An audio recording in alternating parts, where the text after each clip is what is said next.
El artículo 77, más que nada en el punto 1, ¿qué es lo que dice cuando se habla de la clasificación de las empresas? Aparte del artículo 1, que se refiere a las empresas de contratos menores de 500.000 euros, dejarme deciros lo que implica la clasificación en el artículo 77. Bueno, me explico. Este artículo hace referencia de el por qué se clasifican las empresas, que el órgano de contratación, cuándo lo exige, cuándo no lo exige, cuándo lo puede exigir, cuándo no lo puede exigir. A veces puede, aunque sea obligatorio, no puede o no quiere exigirlo, y otras cosas. Empezamos.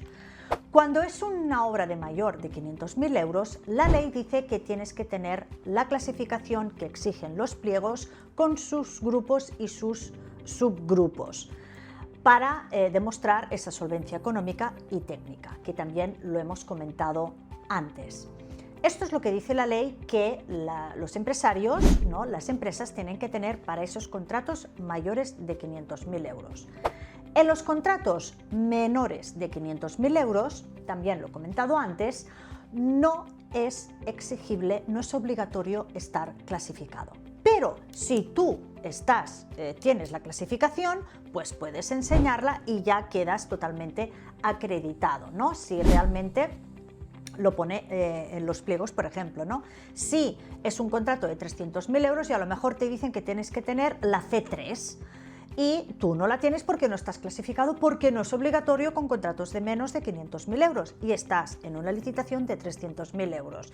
Pues tú dices, bueno, teniendo, como he dicho antes, los certificados de buena ejecución, teniendo un técnico, teniendo las cuentas anuales, teniendo todas las solvencias que explican en los pliegos, pues no me hace falta clasificar, yo ya puedo presentarme, ya lo puedo demostrar de esta manera. Pero si encima tú estás clasificado y tú ya tienes la C3 o la C4 o la C5 y allí dice que para hacer esa obra, que si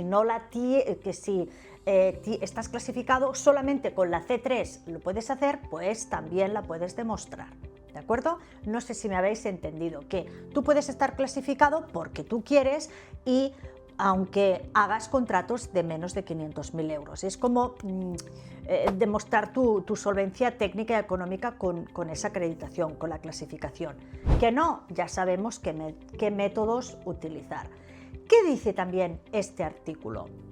Bueno, este artículo dice que cuando pasan ciertas cosas, el órgano de contratación puede decidir qué hacer o qué pedirte o no pedirte. Por ejemplo, rara vez se ha hecho una cesión de contrato.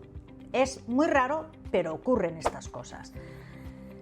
Si en esa obra el que cede el contrato porque no la puede acabar tenía que tener, vamos a seguir con lo mismo, con la C3, el que va a coger ese contrato, el cedente, tiene que tener esa misma solvencia técnica económica y esa clasificación.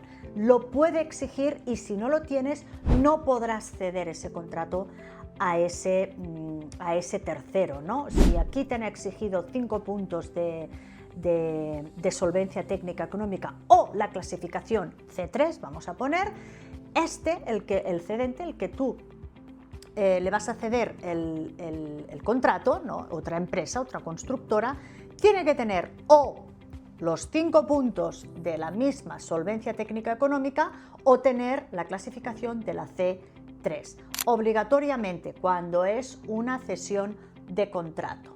También, ¿qué dice este artículo? Bueno, este artículo dice que en algún momento de unas circunstancias muy especiales que el órgano de contratación podría decidir no pedir una clasificación a una empresa determinada, ¿no? Yo esto no lo he visto, pero lo dice.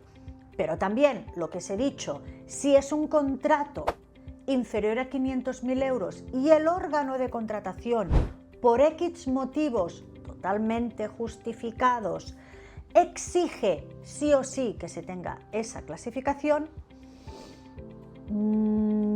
es lo que decimos, la ley dice que no es obligatorio, pero si el pliego lo dice, será por algo, se tiene que justificar muy bien el por qué te obliga a tener, y si no tienes la clasificación te podrían expulsar. Eso tampoco lo he visto, pero lo dice este artículo. Y por último, que yo quiero hacer un vídeo de esto un poquito más exhaustivo, también dice la ley que cuando es una obra mayor de 500.000 euros se exige obligatoriamente la clasificación, y esa licitación queda desierta, o por ejemplo el que ha licitado uno o dos, vamos a poner que son dos, para no alargarnos mucho, el primero no tiene esa clasificación o le falta algún punto, y el otro, por ejemplo, no la tiene porque se ha despistado y no sabía que necesita la clasificación, vamos a ponerlo así, pues esa licitación queda desierta.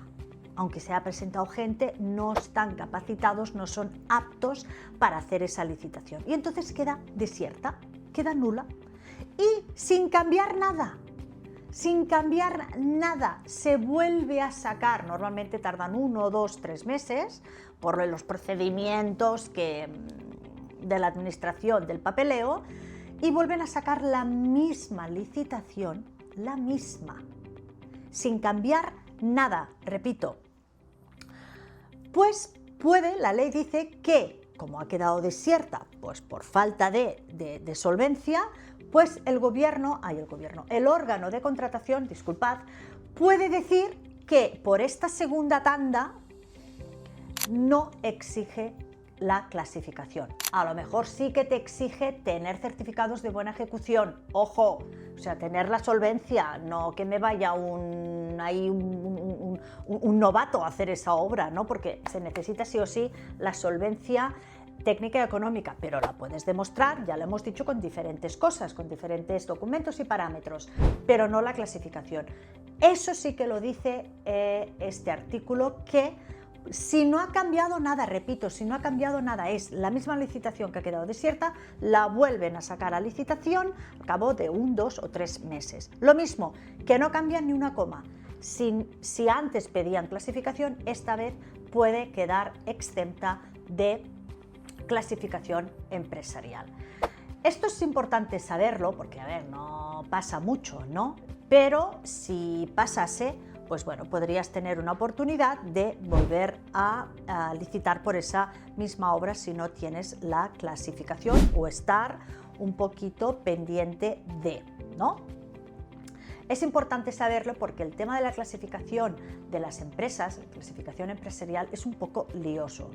Es muy engorroso y pesado a clasificar una empresa, hay empresas especializadas en eso, pero se tarda